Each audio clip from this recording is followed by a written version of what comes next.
Hər vaxtınız xeyir, hörmətli izləyicilər. Mən bugün sizə baş ağrıları haqqında danışmaq istəyirəm. Uzun müddət bu problemlərlə məşğul olan, baş ağrılarının müalicəsi, profilaktikası ilə məşğul olan bir insan kimi istəyirəm öz nəzəri biliklərimi sizə nümayiş elətdirim. Öz praktikamdan misallar gətirim. Öncədən məlumat vermək istəyirəm ki, bugün deyiləcək sözlər hər hansı bir müalicə üçün əsas deyil. Yəni, mənim dediyim metodlar, mənim dediyim üsullardan siz özünüzə müalicə kimi istifadə edə bilməzsiniz. Çünki bu düzgün deyil. Sizin müalicənizlə ancaq həkim məşğul ola bilər. Bu ancaq mənim öz praktikamla elmi əsaslandırılmış və uğurlu şəkildə seçilmiş variantlardır ki, mən sizə bunlar haqqında məlumat verəcəm. Yəni, bunu ancaq öz həkiminizlə məsləhətləşəndən sonra tətbiq eləyə bilərsiniz. Çünki bu da təbiidir. Mən öz metodlarımı öz xəstələrim üzərində həyata keçirmişəm və uğurlu da nəticə almışam. Amma görmədiyim bir adam, hər hansı siz ola bilər ki, bu metoddan istifadə eləyərsiniz və bu metod sizə hər hansı bir ziyan vurar. Bu da bildiyiniz kimi Hippokratın prinsipinə, yəni ziyan vurma prinsipinə ziddir. Ümid edirəm ki, bunu hər bir həkim öz müalicə prosesində nəzərə alacaq. Deməli, mən bugün baş ağrıları haqqında uzun-uzad danışmaq istəmirəm. Biraz qısa onun patogenizindən, etiologiyasından danışıb, istəyirəm müalicə metodlarına keçim. Çünki onun patogenizi haqqında, etiologiyası haqqında, ümumiyyətlə baş ağrıları haqqında çoxlu internetdə məlumatlar var və mən onları təkrarlamaq istəmirəm. Əsasən fikrimi cəmləyəcəm onun müalicə metodlarında, yəni özümün tətbiq etdiyi metodlarda və sonda mən 2 dənə öz şəxsi praktikamdan 2 maraqlı xəstə haqqında məlumat verəcəm. Bu da inanıram sizə maraqlı olacaq. Həm də bu çəkiliş, bu video həkimlər üçün də aktual olacaq. Ümid edirəm ki, onlar da nəsə öz müalicə metodlarında götürəcəklər bu metodlardan. Deməli, baş ağrılarının ümumiyyətlə dünyada son vaxtda çox geniş yayılıb. Bu baş ağrılarının patogenizində deməli, ağrı reseptorlarının fəallaşması durur. Biz bilirik ki, beynin özündə, beyin toxumasında deməli, ağrı reseptorları yoxdur. Amma harada var? Ağrı reseptorları sərt qişada var, damar divarlarında var, sonra sümük üstlüyündə var və s. Yəni, bu ağrı deməli, elmi əsaslarla müəyyən olunub ki, həmən reseptorlar fəallaşır və deməli, ağrı verir. Bu ağrının xarakteri də müxtəlifdir. Elə ağrı var ki, qısa müddətlidir. Elə ağrı var, kəskindir. Uzun müddətli, üzücü ağrılar var. Yəni, bunlar hamısı diferensiyasiya tələb edir. Yəni, onun ağrının deməli, birincili var, baş ağrıları, ikincili var. Birincili baş ağrıları, yəni ağrının deməli, səbəbi kimi həmən o diaqnoz göstərilir. Məsələn, miqren, gərginlik tipli baş ağrıları. Bunlar bilavasitə həmən o miqren özü baş ağrının səbəbidir. Yəni, indi mən çox dərinə getmirəm. Miqren bilirsiniz ki, bir tərəfli ağrılardır başın bir hissəsində. Amma ikincili baş ağrıları da var ki, bu ikincili baş ağrıları başqa digər səbəblərdən törənən baş ağrılardır. Məsələn, travma nəticəsində, məsələn, hər hansı bir infeksiya nəticəsində, beyin qan dövranı pozğunluğu nəticəsində, stres, əsəb və s. Deməli, ümumiyyətlə keçirik müalicəyə. Hər bir həkim qarşısında baş ağrısı ilə gəlmiş pasiyent olduqda ilk növbədə nədən başlamalıdır? Bunu mən öz fəaliyyətimdə çox keçdiyim üçün onu deyirəm. Yəni bu olduqca həssas bir məsələdir. Burada çox nüanslar nəzərə alınmalıdır. Birinci biz diaqnostikadan başlamalıyıq. Çünki xəstəyə düzgün diferensial diaqnostika eləməliyik ki, baş ağrısının səbəbi nədir? Bunu müəyyənləşdirmək üçün biz müayinə metodlarından istifadə edirik. Yəni birinci nədən başlayırıq? Birinci diferensiasiya eləyirik ki, indi imkan varsa MRT. Əgər xəstədə deməli maqnit rezonansı baş beynin MRT-si. Bu çox vacibdir. Nəyə görə vacib? Çünki baş ağrılarının deməli beyin şişlərində və beynin digər o problemlərində, hansı ki törəmələrində, abseslərdə güclü baş ağrıları olur. Yəni əgər biz MRT-də görsək ki, o şişdir, baş ağrının səbəbi. Təbii ki, biz bu xəstəni onkoloqa təhvil veririk və onun sonraki müalicəsini onkoloqlar tərəfindən həyata keçirilir.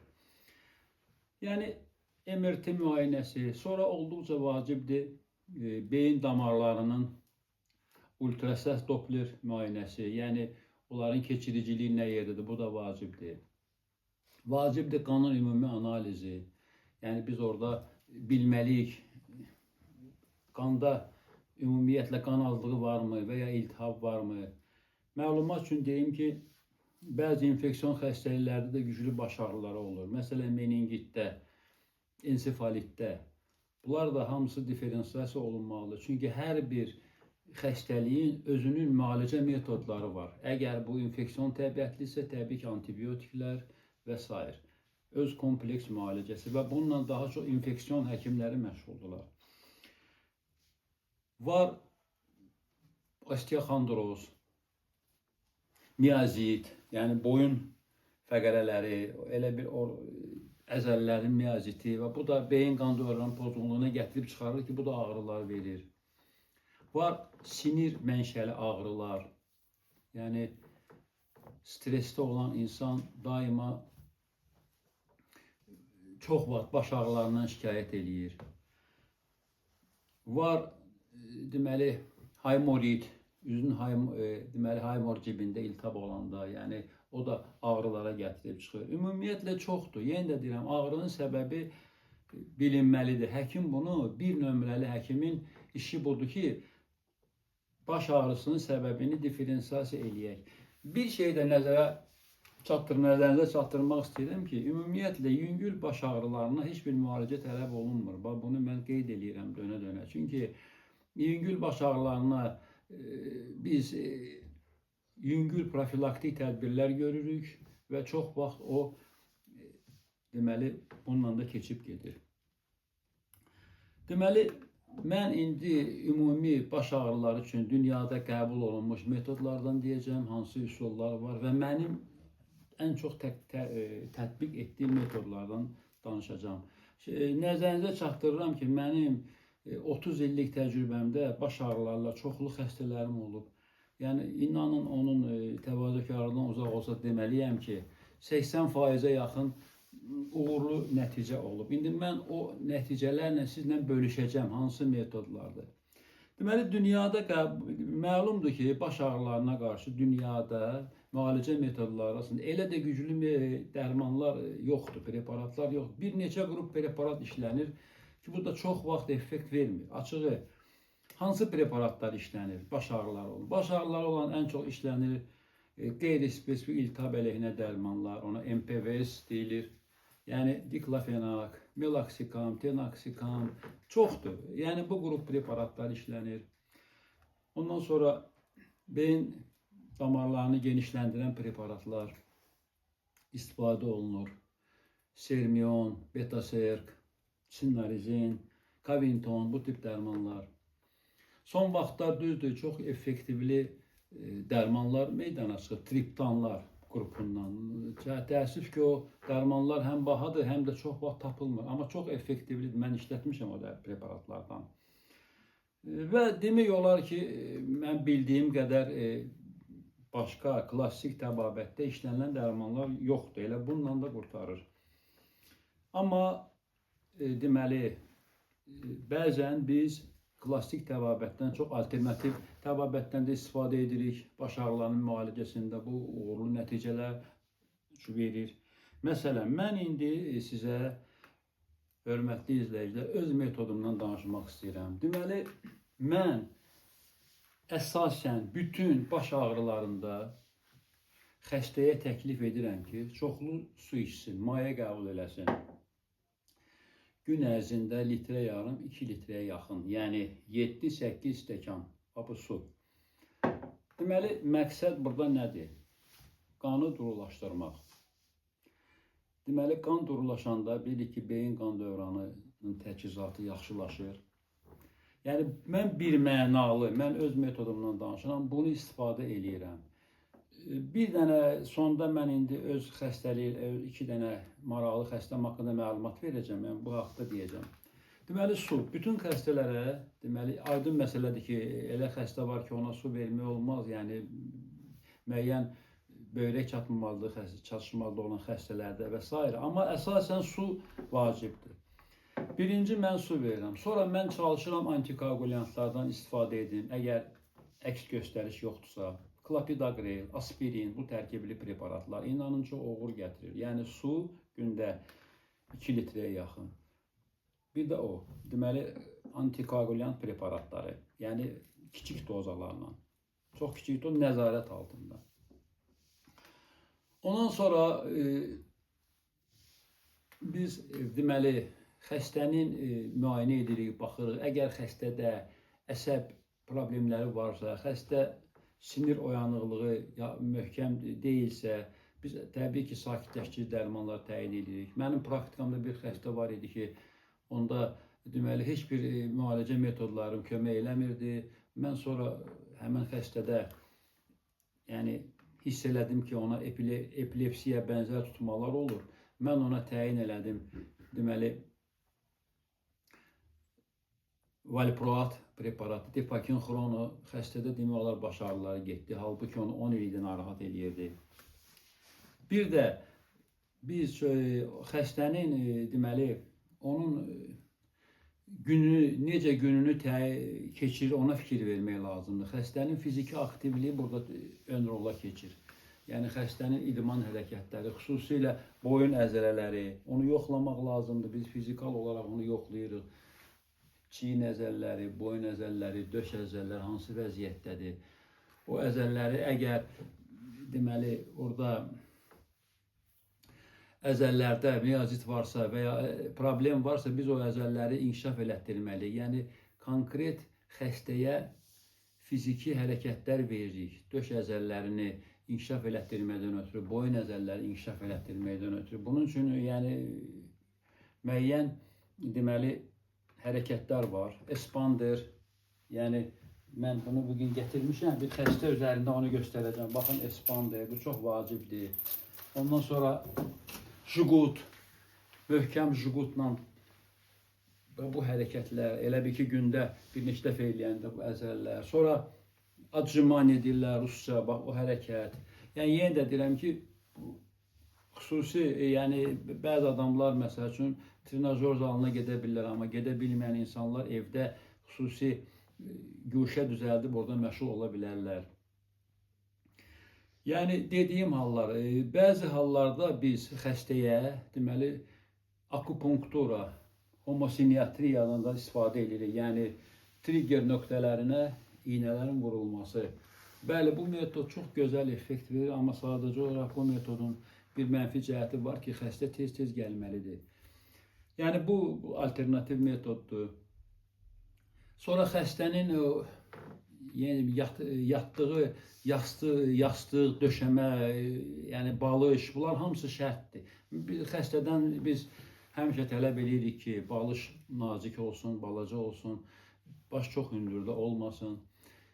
Xəstənin döşəyinin altı sərt olsun, çünki bu da şərtdir.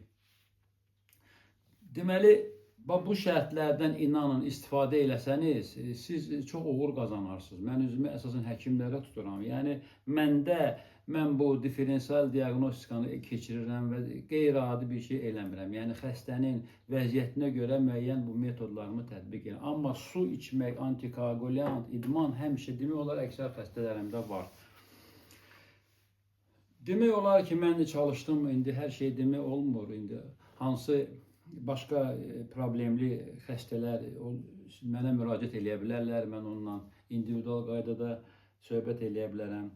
Özümün 2 dənə uğurlu metodundan danışım və bununla da yekunlaşdırım.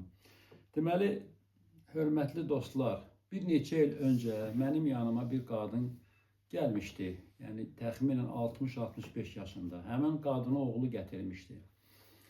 Deməli, maraqlı bir halda, ona görə sizə danışıram. Deməli, xəstədə güclü baş ağrıları var idi. Məlum oldu ki, xəstədə 10 il ərzində güclü baş ağrıları var hər gün. Xəstə rayonda yaşayırdı, təsərrüfatla məşğul idi. Hər gün bunda baş ağrıları olurdu, deməsinə görə bir neçə saat. Demək olar ki, uzun müddətli müalicələr effekt verməmişdi. Yəni, xəstəni də oğlu mənim yanıma gətirəndə xəstənin heç nəyə ümidi qalmamışdı. Amma siz təsəvvür edin, bu cür baş ağrılarına o təsərrüfatla məşğul idi, inəkləri sağırdı, nə bilim, əkirdi, becərirdi, belə işlərlə məşğul idi.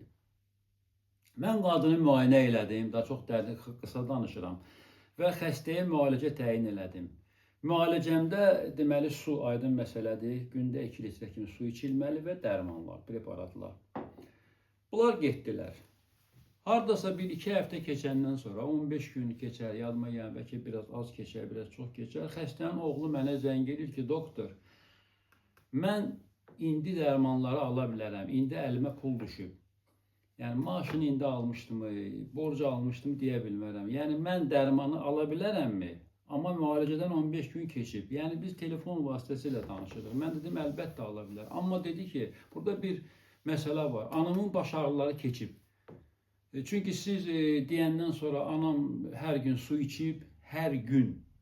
Məlumat üçün deyim, o qadın su ümumiyyətlə içmirdi, ancaq çay içirdi. Yəni, demək olar ki, ağrıların 90%-i keçib. Yəni, mən özüm də o qədər inanmadım. Dedim, bir qadınla danışım. Həmən qadınla telefon danışanda məlum oldu ki, bəli, ancaq su içməklə gündəlik bunun 10 illik baş ağrıları demək olar ki, keçib. Yəni, bu bir faktdır. Ona görə də suyu ignorovat eləmək olmaz. Bu bir. İkinci xəstəmdə də məndə deməli idmançı idi, cavan oğlan idi. Bütün bunlar dediklərim güclü, uzun müddətli baş ağrılarından gedir söhbət. Yəni, belə faktlar çoxdur. Mən bu faktda deyim, bununla qurtarım. Onda da idmançı idi, güclü baş ağrıları var idi, şirkətdə işləyirdi. Hər gün deməsinə görə işə gəlirdi, işdə güclü baş ağrı pristupları olurdu, işləyə bilmirdi. Biz onunla uzun müddət məşğul olduq. Hətta 3 aya yaxın mən onunla məşğul oldum. 40%-ə yaxın baş ağrılarını kupirovat elədim, ondan oyuna alınmadı. Bir də bir söz də nəzərinizə çatdırım ki, həkim gərək xəstənin qrafikini də məşğul olsun. Gündəlik hara gedir, hardan gəlir. Yəni, mən o xəstə ilə oturub müzakirə edəndə məlum oldu ki, bunun deməli gündəlik heç vaxtı yoxdur ki, idmanla məşğul olsun, əzəllər. O xəstədə məlumat üçün deyim, biz osteoxondroz müəyyən elədik, miozit müəyyən elədik. Yəni, bunun üçün mən ona idman hərəkətləri verdim. Və bir müddətdən sonra effekt aldıq. Amma məlum oldu ki, bu xəstə səhər-səhər işə gedir, bir də axşam gəlir. Yəni, 3 aydan sonra mən xəstəyə dedim ki, biz 40-50% uğur qazanmışdıq. Dedim, mən bundan oyuna eləyə bilmirəm, sən ya işini dayandırmalısan, ya da ki, biz bunu elə. Yəni, mən ona yolu göstərdim, dedim, sən bu idman hərəkətlərinin dinamikasını, tempini artırsan, demək olar ağrıların gedəcək. Və biz onunla ayrıldıq, çox yaxşı bir vəziyyətdə. Bir neçə ay keçəndən sonra həmən oğlan mənim yanıma gəldi, dedi, doktor, mən dedi, işdən vaxt eləyib, eyni zamanda bu sizin dediyiniz müalicələrə üzgüçülüyü də əlavə elədim, deyir. Həftədə 2 dəfə, 2 ya 3 dəfə. Dedi, tam mənim baş ağrılarım getdi. Yəni, sizi çox yormaq istəmirəm. Yəni, baş ağrıları haqqında bildiklərim bu qədər. Diqqətinizə görə təşəkkür edirəm. Sağ olun.